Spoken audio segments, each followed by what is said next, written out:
They only saw her as a servant. They mocked her outfit, called her an uninvited guest. Then someone suggested sending her to the kitchen for fun. But no one knew. She wasn't just going to cook. She carried enough flavor to bring down an empire with her hands. And that night, silence turned into a revolution. Please don't forget to subscribe. When Elisa Berger stepped into the room in her simple beige dress, messy bun, and slightly worn brown flats, the crowd inside held their breath for a few seconds. Then the whispers started. Eyes moved from the golden-embellished walls to her pale dress. As the light reflected off the crystal chandeliers, even the seams on the sleeves of her dress were noticeable. Sitting at the front table, Nora Stein lowered her glasses slightly and whispered to the person next to her. The assistants usually enter through the back door, don't they? Elisa was used to these kinds of looks. Her walk was slow but determined. She didn't make eye contact with anyone. The elite guests, dressed in custom-made clothes, sneered at her shabby appearance. But Elisa wasn't struggling inside. On the contrary, there was a quiet determination that had been growing inside her for years.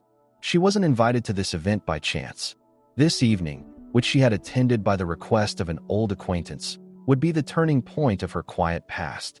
Only she knew that. The presenters were on stage. This event, celebrating the company's 80th anniversary, wasn't just a celebration but also a competition of wealth and prestige. Competing investors, media moguls, spouses of politicians, and CEOs behind $100 million projects. Each one, like a gladiator, entered the arena with dazzling jewelry and brand-name clothes. Every laugh was like an echo of a fortune. Every clink of glasses was the approval of a deal being made in the background. Elisa, however, was a foreigner from outside this world, or at least that's what they thought. No unpleasantness had happened yet, but the shadow of tension was slowly spreading. People weren't just looking at her. They were waiting for a chance to make sarcastic remarks. Finally, the inevitable happened. Daniel Voigt, sitting at one of the tables near the stage, leaned over to the blonde woman next to him and laughed loudly. "I think the kitchen door is still open." Laughter spread to the surrounding tables. Nora immediately chimed in. No. I think tonight's surprise chef is this lady." One of the people at the table pulled out their phone, secretly took a picture of Elisa, and posted it to their story with the caption, "Style disaster. Did she crash the party or escape from the kitchen?" Elisa's expression didn't change. It might have seemed like something inside her had broken or that she felt embarrassed, but in reality, it was something completely different.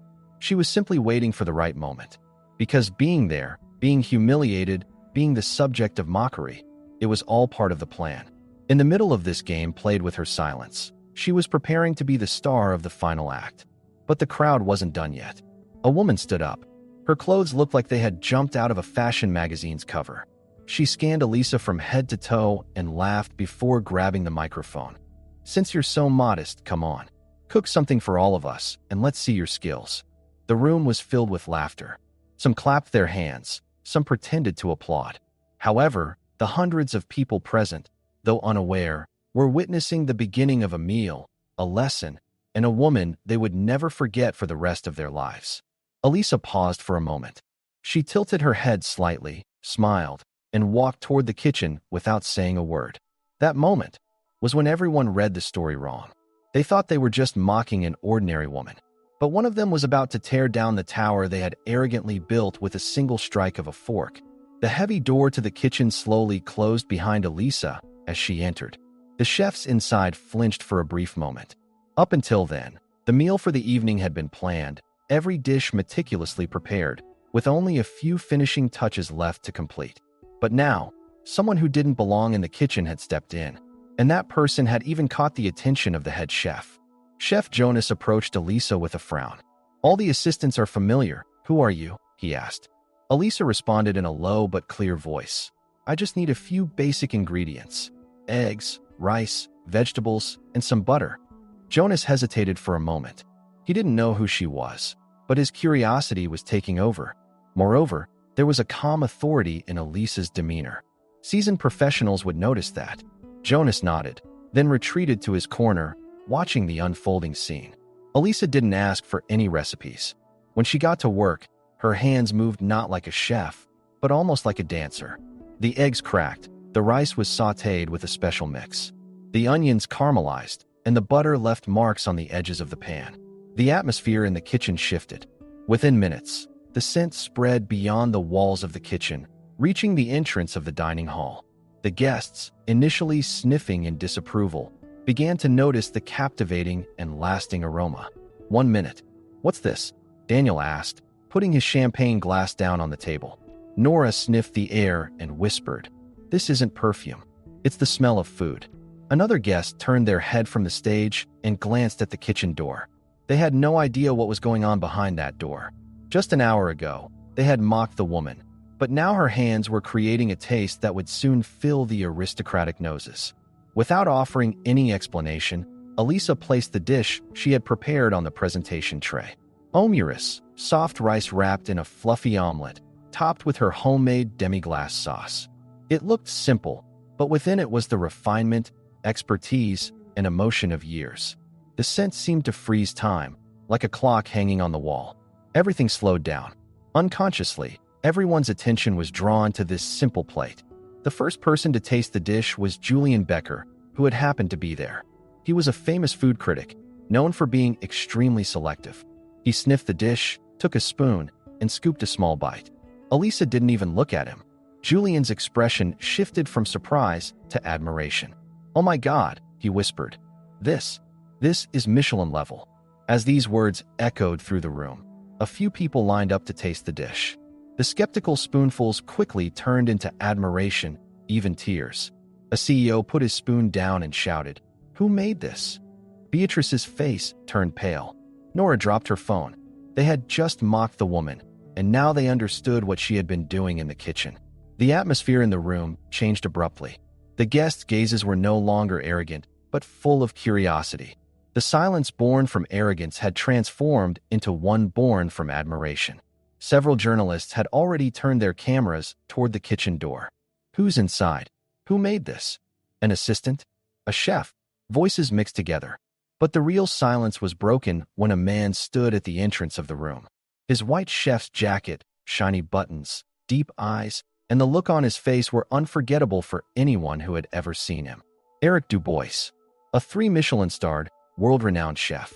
Throughout his career, he had only truly admired a few students. And now he was heading toward the kitchen. He had seen the woman.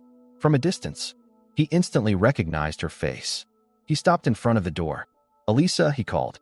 The woman in the middle of the kitchen finally looked up. A slight smile appeared on her lips. "It's been a while, Eric." The room went silent once again. The storm had finally begun. Eric Dubois's voice, as he stood at the kitchen door, struck the marble columns of the hall like a slap. Guests exchanged glances, some lowering their phones, others starting to record. The mere presence of Chef Dubois here was an honor in itself, but for him to openly announce that he knew someone, that was a sign of something much more. Elisa watched Eric approach. In his eyes, there was deep respect for his former student. No one knew their past yet, but those looks whispered everything. Before Eric fully opened the kitchen door, he stopped and turned to face the guests in the hall. "The dish you tasted tonight is not just technical, it's soul," he said. "And the name of that soul is Elisa Berger." A murmur spread through the room. Nora straightened up in her chair. Beads of sweat appeared on Daniel's forehead. The woman they had just mocked being praised by a Michelin-starred chef. It was unacceptable, but this was only the beginning. Eric continued, "Years ago, I taught her at the academy in Paris. She was only 19, but with a look, a touch, she made a difference in front of everyone. She didn't just win awards, she won hearts." Most of the guests tried to recall news from the culinary world, but no names came to mind. Eric illuminated this point. In the years that followed, Elisa chose silence over fame. After losing her mother, she returned her university scholarship. With nameless recipes, she saved others' restaurants. You've all unknowingly grown with her touch. The initial shock turned into a quiet questioning. A journalist in the back whispered, "Was that her? The person behind the nameless recipes at Shadow Spoon?" Another journalist nodded. "Yes, she was thought to be a legend, but her identity was never revealed." Now, it had been revealed. At a table near the stage, Gloria stood up, then slammed her glass down. "Is this a joke?" she said angrily. "We're writing epics because she cooked?" But her voice had lost its former power. Her kingdom was shaking, and everyone could see it. Daniel Voigt couldn't resist any longer and jumped to his feet. So what? Anyone can cook. A little butter, a little show. That's it.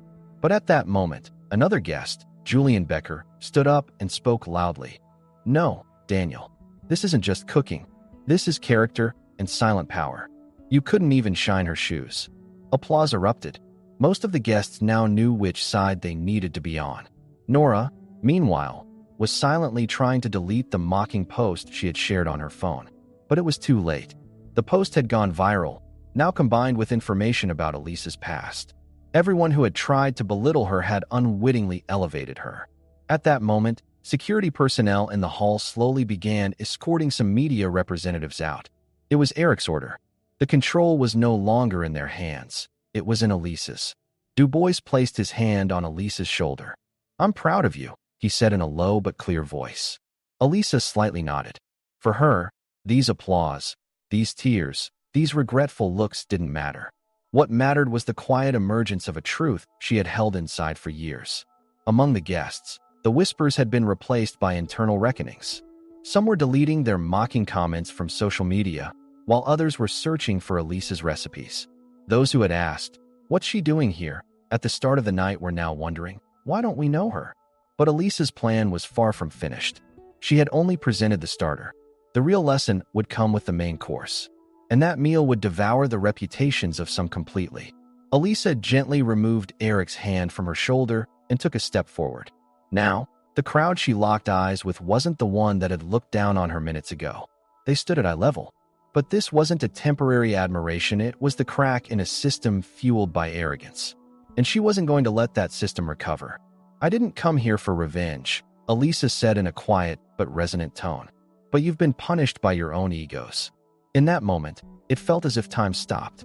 The glasses on the tables, the reflections from the crystal chandeliers, the soft rustling of silk dresses. Everything was silenced. Her words etched themselves into the minds of the guests. Then, the kitchen door opened once more. Elisa walked into the center of the hall, carrying the second dish on a tray. This time, Eric wasn't with her. She walked alone, but she wasn't alone anymore. Her walk now was that of a woman at peace with her past, ready to leave her mark on the future in her own name. The dish on the tray was called flamed salmon with lemon goat cheese cream. It looked simple, but every detail inside it was a memory her mother's last flavors in the kitchen, the first traces of her success at the academy, and most importantly, the promise she made to herself not to forget who she was. The guests quietly lined up. This time, not to take photos, but to taste the dish. It wasn't social media speaking now, it was their palates. The sweet and sour contrast, the texture, the warmth. Everything was perfect. And then the comments weren't just approval. They were mixed with admiration and a hint of shame. Daniel Voigt was one of the first to want to taste. But the plate wasn't placed in front of him. Elisa approached him, leaned in, and whispered only loud enough for him to hear. "Salt is used carefully in cooking, Daniel. But someone drowning in arrogance can never taste the true flavor." After these words, muffled laughter echoed from different corners of the room. Daniel slumped back in his chair.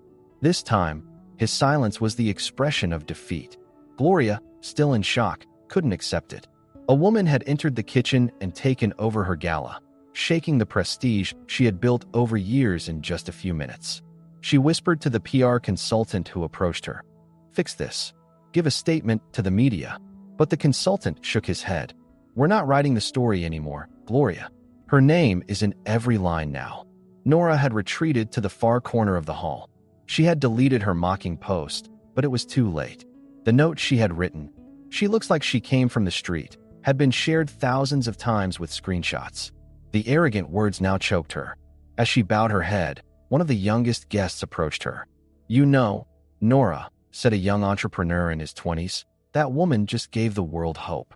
You, on the other hand, just stayed stuck in the past." Eric took the stage after the second dish. He held a tablet in his hand. It was time to reveal the night's surprise. "Tonight, we've been fed not only with flavor, but with truth. And now, I will show you Elisa's true past." Images began to appear on the screen. Frames from old cooking competitions. Medals Elisa had earned in her student years. Footage of her distributing food to street children. workshops where she volunteered to teach returning soldiers. None of this had been done for publicity, but it was all real. Many guests didn't hide their tears. Those who had tried to exclude her now seemed like ants next to her past. Voices rose from different corners of the hall. "I want to meet her." The food wasn't just food, it was emotion. This woman reminded us of something we had forgotten: respect. And just at that moment, a phone rang. Gloria's consultant answered with trembling hands. The voice on the other end was from a representative of the major sponsor of the event. "We're canceling the sponsorship agreement for the evening. Our new face is Elisa Berger. She's not just a chef, she's a symbol." Gloria's face turned pale.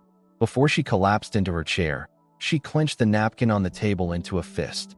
Everything she had, all the meaning she had attached to her name, had been destroyed by a woman's quiet strength. But the night was not over. Because the last dish Elisa was about to bring wasn't just a dessert, it would be a reckoning. Amid the lingering whispers in the hall, when Elisa brought out the third and final dish, the air had completely shifted. This time, those watching her did so not with curiosity, but with admiration. It was as if each step she took had turned into a note in a symphony, flowing slowly into the hall like a melody. On the plate she held, there were no labels, no price tags, just a meaning shaped over time. Caramelized silence, a delicate dough with salted caramel, decorated with blueberry mousse and mint leaves, a sweet that was fragile on the outside but layered on the inside. Just like her, simple and fragile from the outside, yet filled with stories within. This dessert was not just a flavor, it was the language of silence. The first person to take a bite was Mia, the blogger who had mocked her on social media earlier that night. Eric had invited her to try it first. "Go ahead, Mia," he had said. Elisa hadn't said a word. When Mia tasted the dessert, her eyes closed for a few seconds, and then she tried to cover her mouth with her hands. It wasn't shame, it was the struggle to hold back tears. Because the light lavender touch in the mousse reminded Mia of an old bakery she used to visit with her mother as a child. Elisa hadn't chosen this dish by accident. It was a message that appealed not just to the palate, but to the heart. True flavors are born not from show, but from honesty. Gloria, with trembling hands, searched through her purse. For her, this was no longer about image. It was a matter of survival. Sponsors, media, investors, everyone's eyes were on her. And Elisa still hadn't said a word. This silence was more destructive than any shout. People had started a new hashtag on social media, #ElisaTruth. Videos had gone viral, and Eric's statements had made national headlines. Most importantly, many people had started sharing Elisa's recipes. Her name was now more than just a brand, it was a revolution. Finally, Elisa stepped away from the presentation table and walked toward the stage. The spotlight followed her. She stood before the crowd, in the center of hundreds of eyes waiting breathlessly, and simply placed her hand on her chest and said, "They tried to silence me, but you can't make the taste forget. What's real, sooner or later, speaks." Applause erupted, but these weren't applause for show, they were applause for respect. And at that moment, in the farthest corner of the room, Daniel, Nora, Marcus, all of them were looking down. Because when the truth comes, even the brightest stones are left in the shadows. When Elisa stepped off the stage, the atmosphere in the hall had completely changed from the moment she first entered. The woman who had been looked down upon and belittled at the start of the evening had now become a figure applauded by everyone. But for her, these applause were not just a closure, they were a sign of a beginning. Because the real fight was just starting. The pieces of the system that had silenced her for years were still there. And now, they would begin to unravel one by one. The event managers were rearranging their lists. Sponsors had lined up to make contact with Elisa. Journalists surrounded her, starting their barrage of questions. "Why did you stay silent for so long? When will you publish your recipes? Are you opening a new restaurant?" But Elisa didn't directly answer any of them. She simply smiled, passing through the crowd and heading toward the door. She had no more words to say. Everything that needed to be said, she had already done with her hands. Behind her, the wreckage was left. Gloria was arguing with her son, Marcus, blaming her. "You knew her story. That's why you couldn't silence me." Gloria's face still carried remnants of years of control, but none of her wealth or power would survive this night. Because they had spent her reputation on a woman's silence, and now that silence was screaming. Daniel, on the other hand, tried to quietly disappear into the crowd. But some things are unforgettable. Social media was still talking about his mocking videos. Investors were reviewing his partnership. And Nora? She was now simply known as the woman who mocked that dress. Their names weren't being erased, they were being redefined. A week later, the media was shaken with a new headline. Elisa Berger becomes creative director of Du Bois Culinary Group. The world's press now saw her not just as a chef, but as a storyteller. Her recipes didn't just touch the stomach, they touched the heart. And most importantly, she had become a symbol of silent resistance against those who judged without listening. On the same day, Gloria's company lost 3 major sponsorships. Marcus's investment fund saw its shares drop, and Daniel's media program was canceled. It wasn't all destroyed in one night, it was shattered on a plate. Because Elisa had brought back the truth everyone had tried to erase, in the form of flavor. A month later, Elisa opened her restaurant, named after herself for the first time. There was no logo at the entrance, only a simple sign with the words, "Silence, yet with flavor." Among the first visitors to the restaurant were not just fans, but former enemies as well. Nora had tried to make a reservation, but had been placed on the waiting list. Marcus had tried to make a new investment offer, but was turned down. And Daniel, he had wanted to do an interview. Elisa's answer had been brief. Those who play with salt will eventually burn their taste buds. Now, on the walls of the restaurant, were framed recipes that had once been used without credit, all under the simple phrase, "My voice." And in one corner of the dining room, a small child whispered to his mother as they ate, "Mom, who is the woman who made this food?"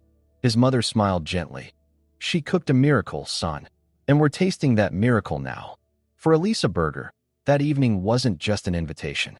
It was a courtroom, a stage, a revolution. And sometimes, revolutions are not made with loud cries, but with a whisper on a plate.